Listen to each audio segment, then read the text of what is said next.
But what Africa has to sit down as individual countries and develop a unique relationship with the United States. And the United States has to take this relationship seriously. They should send the president because if the only time they send officials when China's moving, then they're not serious. And they should offer something to these African countries, offer them investment, offer them funds, offer them loans. But instead, America is known as paternalistic, is issuing sanctions and is sanctioning African businessmen, African leaders, and it is always constantly accusing them of failing and being undemocratic. And this has turned Africans away from America to China.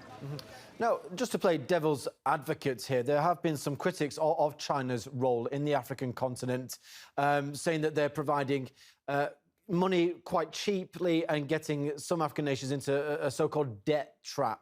What would you say to those allegations? Those allegations are valid, but then the question I always counter with people when they say the debt trap. I mean, many, as an African, I feel that some of these loans, some of these debts are questionable. But what is the counter?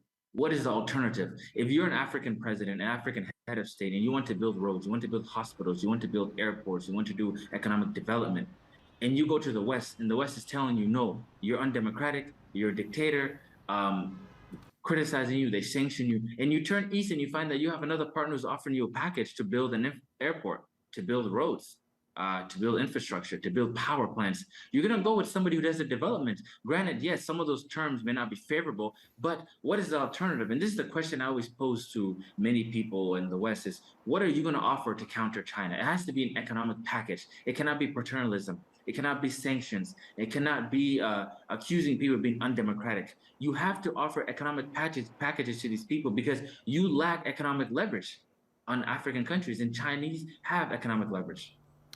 Well, Akol Nyok, Akol Doc, thank you very much for your time and your thoughts today. It's been very good to have you on the programme.